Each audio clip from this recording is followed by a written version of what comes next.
It is incumbent upon you to listen to the words of advice, because it is the crux of logic and experience. I have heard this speech alongside you.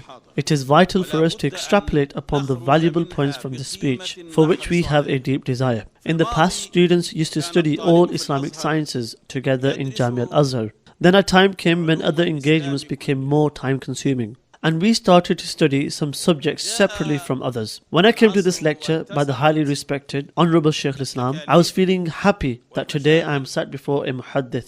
And this is certainly true, that he is a great muhaddis, scholar of hadith.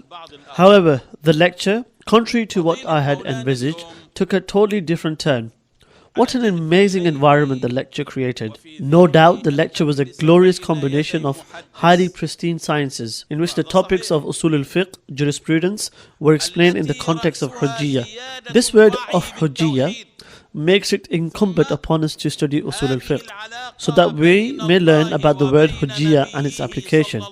Then the second word, the addition of which the Shaykh made, is the word of Sunnah Mutahhara. The glorious Sunnah requires that the chain of the Hadith and its texts are studied, which means that Hadith and the sciences of Hadith are to be studied. Later, he discussed verses relevant to the subject of the Holy Quran. This proves that alongside Fiqh and Hadith, he also completely masters Quranic exegesis and has complete cognition upon it. We have also listened to Shaykh-ul-Islam before this lecture, and will listen to him after it too. He creates a mutual link between Quranic exegesis, Hadith, Fiqh and Aqidah. This reflects upon his immense understanding and cognition of Tawheed. Then there is this relationship between Allah subhanahu wa ta'ala and the Holy Prophet sallallahu alaihi wasallam. That the Holy Prophet sallallahu alaihi wasallam is the only witness to the revelation by Allah subhanahu wa ta'ala. This is why Allah subhanahu wa ta'ala made him ma'soom, free from error, so that nobody could say about the Holy Prophet ﷺ that his narration classifies as ahad, a hadith narrated by only one narrator. My sons, today's lecture was a beautiful marrying together of many sciences. If this lecture was by someone else other than Shaykh-ul-Islam, then we would definitely find it difficult to understand, nor would we find it satisfying. However, the Shaykh presented it in such a simple manner which is commonly understood that we found it very pleasing. This lecture was delivered in a very beautiful way, having a pure fragrance. These are those things that we felt.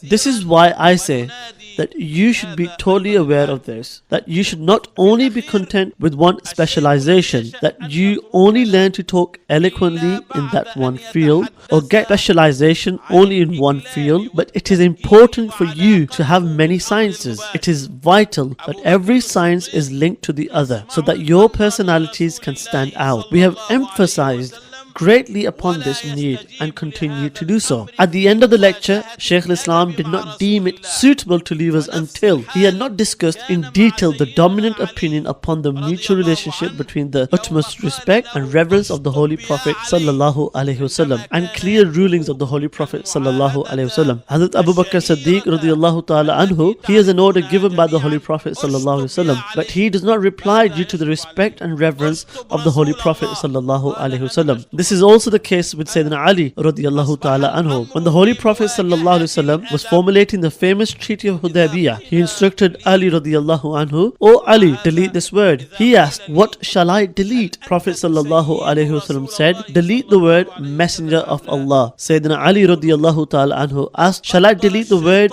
Messenger of Allah?" So the matter entered into the boundary of respect and reverence. If I was asked that do you use the word Sayyiduna, our master, for the Messenger of Allah sallallahu alaihi wasallam or not, I will reply, if the shaitan puts me on that path and he coerces me that I mention the Messenger of Allah subhanahu wa ta'ala without the word Sayyiduna, then I would ask Allah subhanahu wa ta'ala to make my abode on the lowest part of the earth. I want to clarify that I have never mentioned the Messenger of Allah subhanahu wa ta'ala without the word Sayyiduna. It is a source of pride and honor for Jamia Al-Azhar that we have benefited from the great effort of Shaykh-ul-Islam, who has deep knowledge of Hadith and Sunnah in his heart. I have no reluctance in saying that just as a child who is separated from its mother is reunited with the mother, in the same way, the parent institute of knowledge for Shaykh-ul-Islam is Jamia Al-Azhar and its culture. The scope of Jamia Al-Azhar has broadened extensively. Its light has spread all over the world, including the Indian subcontinent.